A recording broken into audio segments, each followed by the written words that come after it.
बिस्मिल्लाहिर्रहमानिर्रहीम। सेवी नॉलेज के मुअज़्ज़िज़ नाज़रीन, अस्सलामु अलैकुम। नाज़रीन, जैसा कि आप जानते हैं कि पाकिस्तान में हाल ही दिनों में बड़े बड़े यूट्यूबर्स के चैनल को हैक किया जा चुका है, जिनमें रज़ा समो का कुजली फैमिली, लाहौरी फाइट और इंडिया के मशहूर यूट्यूबर केरेमिनाटी और मज़ीद बहुत से चैनल शामिल हैं। और इन चैनल को हैकर्स की तरफ से किस तरह हैक किया गया और हैकर से बचने का एक तरीका ये भी है कि इस बात का पता लगाया जाए कि हैकर किस तरह हैकिंग करते हैं। हम आपको उनके कुछ तरीक़ों को इस वीडियो में बताने की कोशिश करेंगे और दुनिया में हैकर्स की तरफ से की गई कुछ नाकाबिले यकीन और हैरान कुन हैकिंग के बारे में भी जानेंगे। तो ये सब जानने के लिए हमारे साथ इस वीडियो की एंड तक जुड़े रहिए। शुक्रिया। So let's back to the topic. क्या पाकिस्तानी सारिफ हैकर्स के लिए एक आसान हदफ है? नाज़रीन, इंटरनेट अब रोज़मर्रा इंसानी ज़िंदगी का एक अहम जुज़ू बन चुका है। कंप्यूटर हो या स्मार्टफ़ोन, अब टेक्नोलॉजी की मदद से आप ज़रूरियात ज़िंदगी, आसाइशें और सहूलियात घर बैठे मिनटों में हासिल कर सकते हैं। ताहम बर्क़ रफ्तार इंटरनेट से कुशीदा करदा साइबर स्पेस नामी इस निज़ाम की ज़िंदगी में जहाँ आसानियाँ हैं, वहीं ख़तरात भी मौजूद हैं।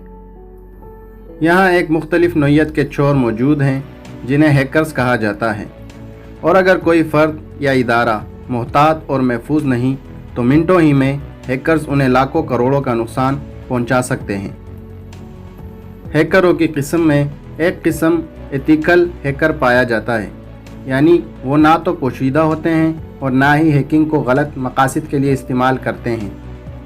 तो इस नौइयत का एक हैकर पाकिस्तान में लाहौर से ताल्लुक़ रखने वाले 24 साला शेमीर आमिर हैं। एक अमरीकी कंपनी जो हर साल दुनिया भर के 10 बेहतरीन इखलाकी हैकरों की फ़हरिस्त जारी करती है, उसकी जानिब से शेमीर को तीसरे नंबर पर शुमार किया जा चुका है।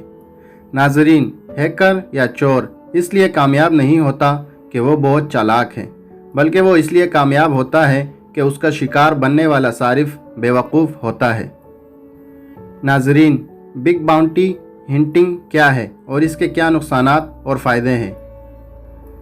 बिग बाउंटी हिंटिंग कंपनियां आज खुद करवाती हैं, यानी ये कंपनियां अपना दिफाई निज़ाम मजबूत बनाती हैं और फिर एथिकल हैकरों को दावत देती है कि वो इसमें बिग या खामी तलाश करें।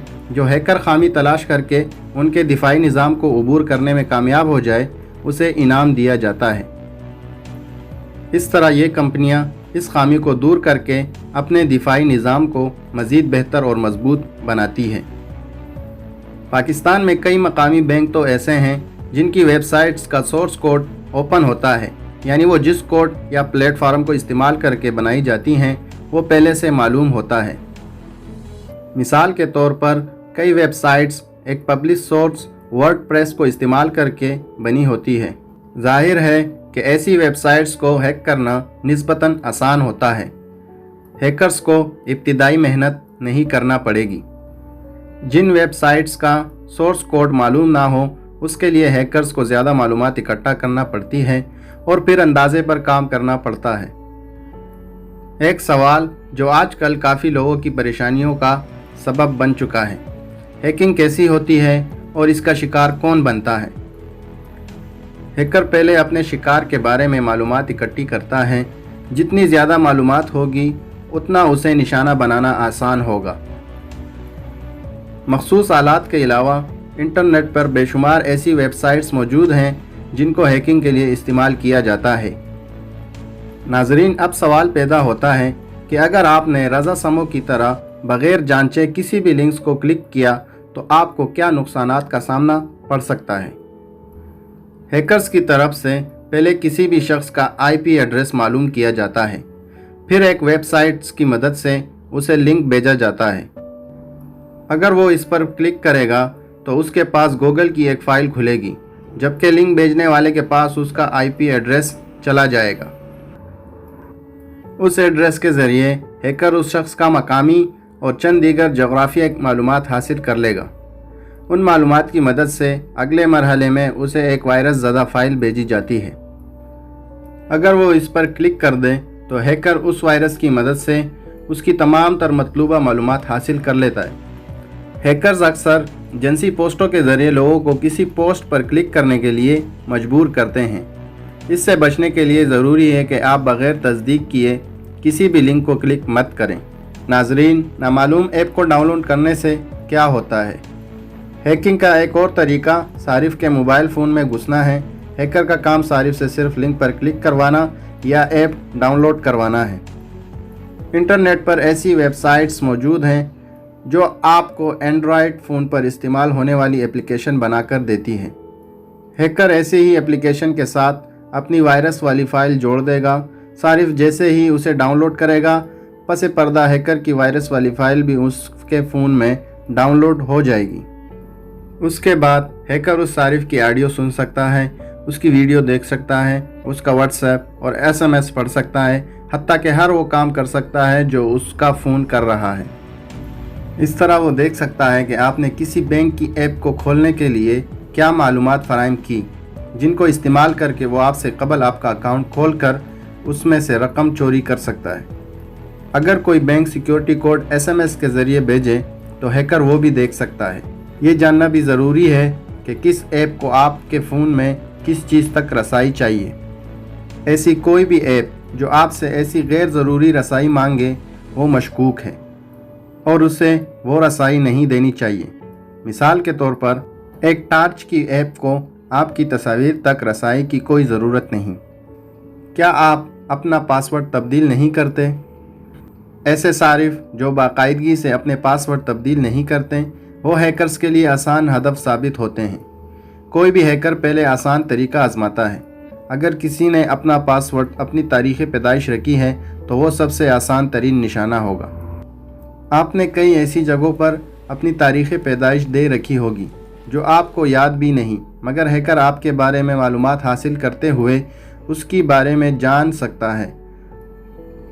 तो बयान करदा गलतियों से इज्तिनाब करें और अपनी मालूमात और ख़ुद को जितना हो सके इन चीज़ों से सिक्योर रखें। अब हम दुनिया में की गई सबसे ज़्यादा हैरान कुन और नाकाबिल यकीन हैकिंग के बारे में जानेंगे। हैकर्स की हैकिंग के पीछे 3 वजह पर मुनस्सिर किया गया है। उनको 3 किस्मों में यानी वाइट हैट, ग्रे हैट और ब्लैक हैट में बड़े पैमाने पर दर्जाबंद किया गया है। कुछ ने अपने अकायद और तर्ज अमल की बुनियाद पर हैकर्स के ज़िम्मे में ब्लू हैट, रेड हैट और ग्रीन कलर की हैट शामिल की। चीन में दुनिया की सबसे ज़्यादा तादाद हैकर्स की है, जिनका इख्तिताम 2012 के आखिरी में आलमी सतह पर हैकिंग का ट्रैफिक का 41% था। नंबर 1, टेलीफोन सिस्टम के बारे में अपने मालूमात का इस्तेमाल करते हुए केविन पोल्सन उर्फ डार्क डेंटे ने एक नई पोरिश का फातेह कॉलर बनने के लिए एक रेडियो स्टेशन की फ़ोन लाइनों को हैक कर दिया। मीडिया के ज़रिए उन्हें कंप्यूटर जुर्म का हैनिबल लेक्टर कहा जाता है। एक साबिका ब्लैक हैट हैकर एक इस्तिलाह जो काउबॉय विलन की अक्कासी करने के लिए ब्लैक हैट के इस्तेमाल से निकली है, और केविन पोल्सन इस हैकिंग स्टंट के लिए बदनाम है जो उसने 1 जून सन 1990 को किया था। एक 52 साला सहाफ़ी पोल्सन ने FM 102 किस लॉस एंजलिस के रेडियो स्टेशन का टेलीफोन लाइनों में एंडी पोरिश S2944 को कॉल करके हैक किया था। जब फेडरल ब्यूरो ऑफ इन्वेस्टिगेशन को उसके चाल के बारे में मालूम हुआ तो उन्होंने उसका ताक़ुब किया और वो ज़ेरे ज़मीन में बने बैंकर में चला गया। बाद में उन्हें वहां पाए जाने पर गिरफ्तार करने और 5 साल तक जेल भेज दिया गया। वो अब तक पहला अमरीकी था जो 3 साल तक कंप्यूटर के इस्तेमाल पर पाबंदी के साथ जेल से रिहा हुआ था। जब उसे NBC के गैर हलशुदा इसरार पर पेश किया गया था तो शो की फ़ोन लाइंस पुरअसरार तौर पर क्रैश हो गई। पोल्सन अब डेली बेस्ट के साथ ताउन करने वाले एडिटर की हैसियत से काम करते हैं और बतौर हैकर अपने माजी से दूर हो गए हैं। हाल ही में उन्होंने माशरती भलाई के लिए मुतअद्दिद तहकीकाती रिपोर्टें की। नंबर 2, पहली नस्ल के आईफोन को गैर मकफल करने वाला पहला शख्स जॉर्ज हुड्स, जिसे जो हुड भी कहा जाता है, वो उस वक्त सिर्फ 17 साल के थे। उसने एक निशान और 3 लॉक्ड आईफोन को 1 सेकंड में खोला और आईफोन का तिजारत किया। अगस्त 2007 में 17 साला जॉर्ज हुड्स ने ایسا فون ظاہر کیا جو ایسا کرنے والا پہلا شخص ہے۔ غیر مقفل آئی فونز کی قیمت بہت زیادہ تھی کیونکہ اس کے بعد وہ کسی ایسے کیریئر کے ساتھ استعمال ہو سکتے ہیں جو ایپل یا AT&T کو مطلوب نہیں تھا۔ جب اس نے اپنا دوسرا آئی فون انلاک کیا تو اس نے نسان 350Z اور 3 8GB آئی فون کے لیے سیریسٹل بانی ٹیری ڈائیڈون کے ساتھ تجارت کی۔ اس کا ہارڈ ویئر پر مبنی انلاکنگ طریقہ تھا جو اس وقت تک غیظ و غضب تھا جب تک کہ کسی گمنام گروپ نے سافٹ ویئر پر مبنی ایک سافٹ ویئر دریافت نہیں کیا۔ 3 دسمبر سن 2009 میں ہارٹس نے سونی کے پلے اسٹیشن پر کامیابی سے سیکیورٹی کی خلاف ورزی کی تھی۔ 13 جولائی سن 2010 کو ہارٹس نے اعلان کیا کہ ناپسندیدہ ذاتی توجہ کی وجہ سے اور چونکہ اسے ٹیکنالوجی سے شکست دی گئی تھی لہٰذا وہ اپنی ہیکنگ سرگرمیاں بند کر رہا تھا، لیکن 2 جنوری سن 2011 کو اس نے سونی کے پلے اسٹیشن 3 کی روٹ کیز کی ایک کاپی پوسٹ کی، جس کے بعد سونی نے ان پر مقدمہ چلایا۔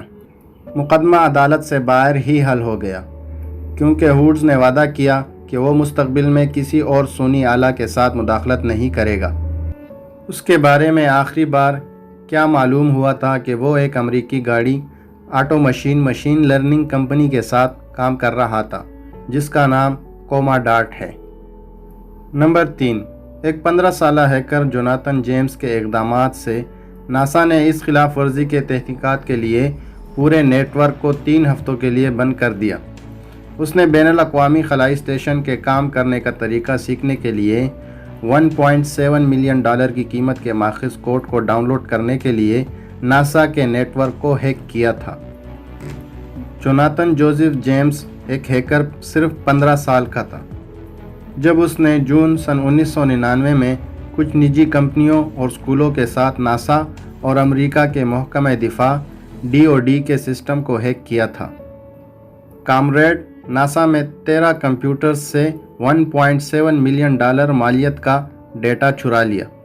اس خلاف ورزی کی تحقیقات کے لیے ناسا کو 21 دن تک اپنا نیٹ ورک بند کرنا پڑا، جس کی وجہ سے انہیں $41,000 اضافی خرچ کرنا پڑا۔